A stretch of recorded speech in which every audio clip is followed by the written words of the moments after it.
कमल sir रुकिएगा, एक बड़ा interesting topic है, उस पर चर्चा करते हैं। सरकार जो है फाइनेंस बिल में बदलाव के ज़रिए डेट म्यूचुअल फंड में जो इंडेक्सेशन का फ़ायदा मिलता था उसको ख़त्म करने की तैयारी कर रही है। यानी 1 अप्रैल के बाद नए वित्त वर्ष से ये सुविधा ख़त्म हो जाएगी। क्या असर पड़ेगा इसका, क्यों करना चाहती सरकार, आगे क्या दिक्कत आ सकती है या क्या बेनिफिट होगा, इस पर बातचीत करेंगे। मेरे साथ हैं कंप्लीट सर्कल के CIO गुरमीत चड्ढा। गुरमीत, स्वागत है आपका CNBC आवाज़ पर। ये जो फैसला सरकार ले रही है, अब प्रस्ताव रखा तो पास ही हो जाएगा, क्यों कर रही होगी और क्या इसका परिणाम क्या होने वाला है इसका? नीरज जी, काफी सारे परिणाम होंगे। क्यों कर रही है तो वो तो जब I think finance minister amend करेंगे तो उस पे तर्क देंगे। मुझे लगता है शायद प्रेशर भी है इंश्योरेंस से और बैंक लॉबी से कि लेवल प्लेइंग फील्ड हो, क्योंकि इंश्योरेंस में भी किया है 5 लाख के ऊपर के जो उनके गारंटीड इनकम प्लान है।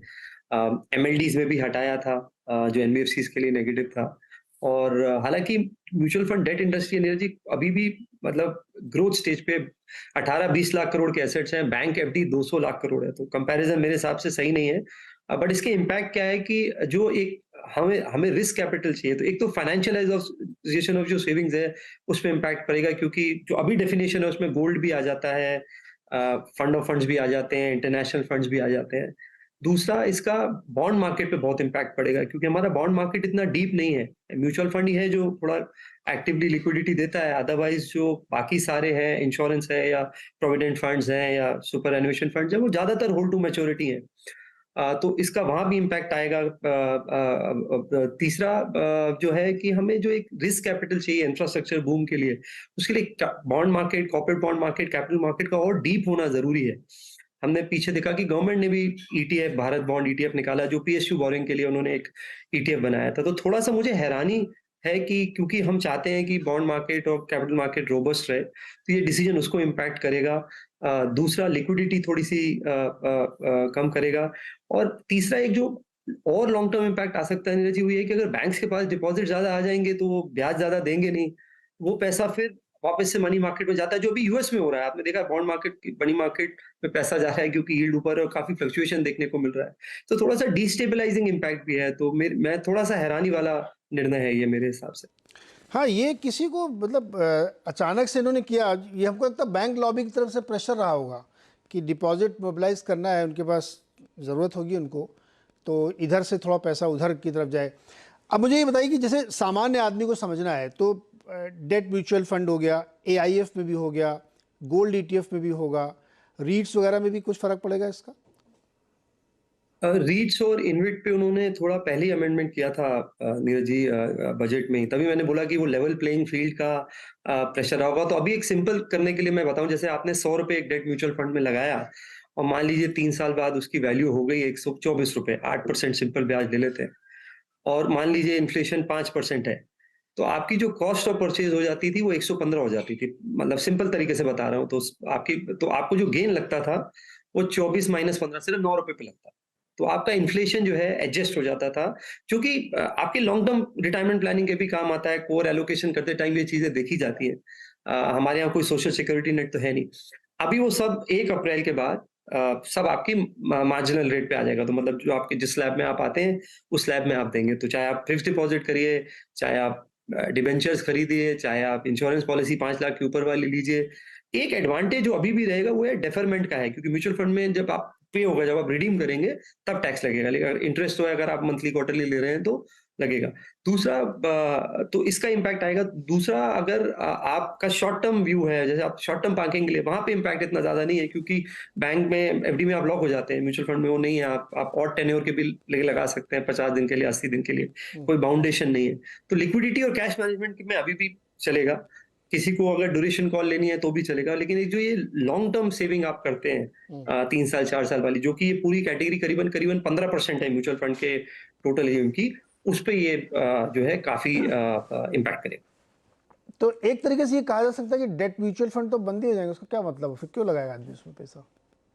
नहीं नहीं, ऐसा नहीं है नीरज जी, जैसा हम्म। मैंने आपको बोला कि देखिए, पहली बात तो पुरानी इन्वेस्टमेंट्स पे नहीं लग रहा है। 31 से पहले जो आप कर देंगे उस पर नहीं लगेगा। और अगले 5-6 दिन आप कर सकते हैं, तो एक तरीके से विंडो है। तीसरा, जो जैसा मैंने बोला कि मान लीजिए आपके पास 6 महीने, 10 महीने, 12 महीने का पैसा है, तो उसके लिए आपके पास ज़्यादा ऑप्शन नहीं है। वहाँ म्यूचुअल फंड आपको बेटर लिक्विडिटी भी देता है, कैश मैनेजमेंट सॉल्यूशन भी देता है, कई बार यील्ड भी बेटर देता है, तो यील्ड्स पे आ जाएगा। उसके अलावा इसमें एक क्लॉज़ है नीरज जी, जो थोड़ा इंटरेस्टिंग है कि 35% से ज़्यादा इक्विटी। तो वो अगर आप मान लीजिए एक डेट फंड है जो 60% डेट फंड करता है और 40% आर्बिट्राज कर देता है। आर्बिट्राज भी रिलेटिवली एक तरीके का सेफर वे है करने का। तो वो देखना पड़ेगा कि वो लूपहोल अगर कुछ फंड हाउस क्लब कर सकते हैं कि नहीं, प्लग कर सकते हैं कि नहीं। बहुत सारे हाइब्रिड फंड्स भी आएंगे उसमें। एक एक जो इसका रिस्क है नीरज जी, वो ये है कि बहुत पैसा ना ये small saving deposit, corporate FDs, credit वाली कॉर्पोरेट एफडीज में जा सकता है। उससे थोड़ा बचने की जरूरत है, क्योंकि अब यील्ड चेस करेगा इन्वेस्टर, और यील्ड चेस करने में कई बार आप गलत क्रेडिट कॉल ले लेते हैं, जो कि नुकसान कर सकता है। जैसा कि अभी यूएस में हुआ, जैसा अभी यूएस में हुआ था कि यील्ड के चक्कर में बड़ा नुकसान हुआ वहाँ पे, बिल्कुल। तो वो हो सकता है। तो इस मतलब एक तरीके से ये फैसला जो है, मुझे ऐसा लगता है कि दबाव में लिया गया है। इसका कोई बहुत बड़ा रैशनल नहीं लगता कि इससे फ़ायदा किसको होगा। वैसे ये मान लीजिए कोई फैसला आप लेते हैं तो उससे किसी एक क्लास को बहुत फ़ायदा होता है, किसको इससे बहुत फ़ायदा होने वाला है? नीरज जी, बैंक्स को डेफिनेटली फायदा होगा, क्योंकि डिपॉजिट मोबिलाइजेशन तो बढ़ेगा ही बढ़ेगा। बैंक की एफडी में तो मैं वैसे भी इंटरेस्टेड नहीं रहता हूँ। 6% ब्याज मिलेगा, 30% टैक्स लेंगे आप, क्यों मैं करूँगा आपके एफडी? नीरज जी, लेंडिंग में भी फायदा होगा। देखिए, म्यूचुअल फंड कॉर्पोरेट मार्केट को जब डीप करता है तो वो लेंड भी करता है। जो थोड़े मान लीजिए डबल ए रेटिंग वाले कॉर्पोरेट्स हैं या ए रेटिंग वाले कॉर्पोरेट्स हैं, तो कुछ फंड्स हैं जो थोड़ा बहुत क्रेडिट एक्सपोजर लेते हैं, जो अच्छी क्रेडिट कंपनीज हैं, तो थोड़ा लेंडिंग में भी इम्पैक्ट आएगा। आपकी डिपेंडेंसी बैंक, तभी मैंने आपको बोला, क्योंकि हम इतना इन्वेस्टमेंट्स, हमें इतना हमारा इंफ्रास्ट्रक्चर पे थ्रस्ट है। पीएसयूज को बोरोइंग करनी है, गवर्नमेंट को बोरोइंग करनी है। एक कैटेगरी है टारगेट मैच्योरिटी फंड, ये 2 लाख करोड़ की कैटेगरी हो गई नीरज जी, जो ज्यादातर स्टेट गवर्नमेंट बॉन्ड्स, पीएसयूज और जीसे की खरीदती है। तो मुझे लगता है कि उसको काफी इम्पैक्ट करेगा। हमें तो रोबस्ट कॉर्पोरेट बॉन्ड मार्केट चाहिए, डीप मार्केट चाहिए, जिसको और शैलो कर देगा।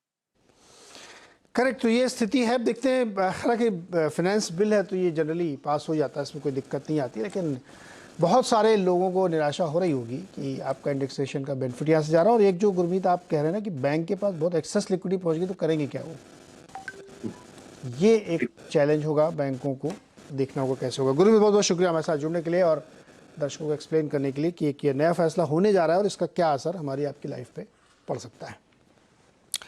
गाबा सर, ये जो 3-4 स्टॉक लिस्टेड हैं म्यूचुअल फंड वाले, जैसे HDFC AMC लीजिए 4.5% नीचे है, आदित्य बिरला सन लाइफ AMC 2.5% नीचे है, UTI AMC 2% नीचे है, और निप्पॉन लाइफ भी 1% से ज़्यादा कमज़ोर है। इन चारों में कोई ऐसा स्टॉक है जहाँ पे आपको कोई अपॉर्चुनिटी दिखती हो आइदर साइड की?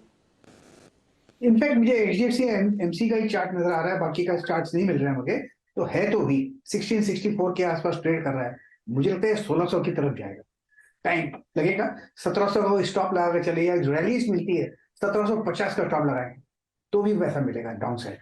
Yes, is down HDFC AMC। Down side में इसमें पैसा मिलेगा। खैर चलिए, अब देखते किसको किसको मिलता, कैसे मिलता है। अच्छा, अब सवाल की तरफ वापस लौटते हैं। बता दें कि मनी कंट्रोल पर दिए गए विचार एक्सपर्ट्स के अपने निजी विचार होते हैं। वेबसाइट या मैनेजमेंट इसके लिए उत्तरदायी नहीं है। यूजर्स को मनी कंट्रोल की सलाह है कि कोई भी निवेश निर्णय लेने से पहले सर्टिफाइड एक्सपर्ट की सलाह लें।